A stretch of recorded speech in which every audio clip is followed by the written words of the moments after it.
لأن الشارع العراقي اليوم به هواي تداعيات وبه هواي أسئلة، لذلك احنا بالحل اليوم قررنا نسوي تجربة، قررنا نجيب مجموعة من عينات مختلفة من المتظاهرين وراح نطلق عليهم مجموعة من العبارات والأسئلة. طبعا ذول العينات وذول المتظاهرين راح يكونوا من فئات مختلفة، راح يكون رجل دين، نساء، رجال، شباب، كبار، وراح نطلق عليهم مجموعة من الأسئلة، والأجوبة مال هاي الأسئلة هم راح يحددوها، يا اما موافق او وافق جدا، وعارض او عارض جدا، او راح يوقف على الحياد.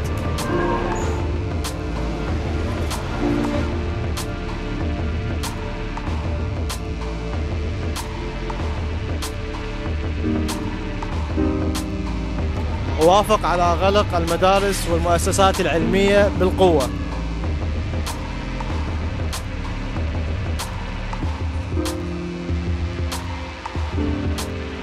عارض جدا، لا ضرورة لذلك، فكل إنسان يطلع بضميره، مسألة ضمير.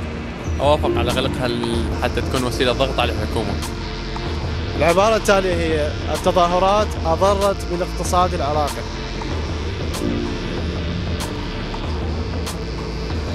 شلون أضرت وهسه صارت الناس تشجع المنتوج الوطني أكثر؟ نعم أضرت، لأن هي في وقت من الأوقات أدت لارتفاع سعر الدولار، وكان بعض المتظاهرين بسد الميناء. أعتبر خطبة المرجعية هي المحرك الفعلي للتظاهرات.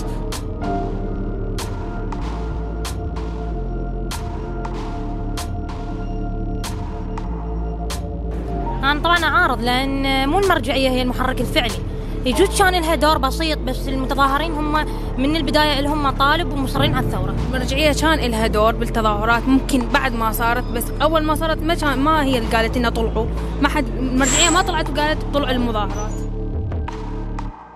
المرشح لرئاسة الوزراء يجب أن يكون ذو توجهات مدنية.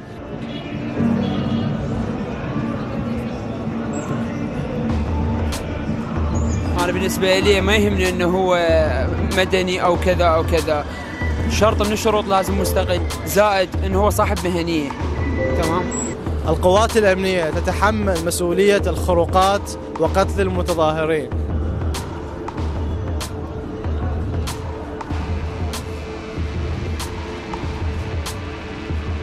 قتل المتظاهرين صار بسبب ميليشيات، بسبب خروقات، بسبب الأحزاب وغيرها، وما أعتقد يعني برأيي أنا إنه مو كل العبء يقع على القوات الأمنية. يعني هذا واجبها القوات الأمنية، وبذلك هي من تحمي المواطن مهما تكون الظروف. التظاهرات راح تنجح بالنهاية.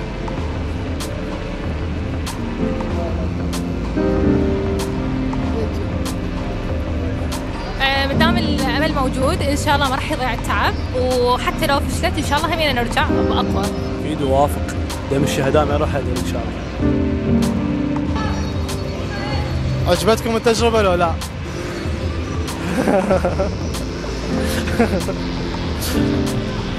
اقطعها والله اقطعها.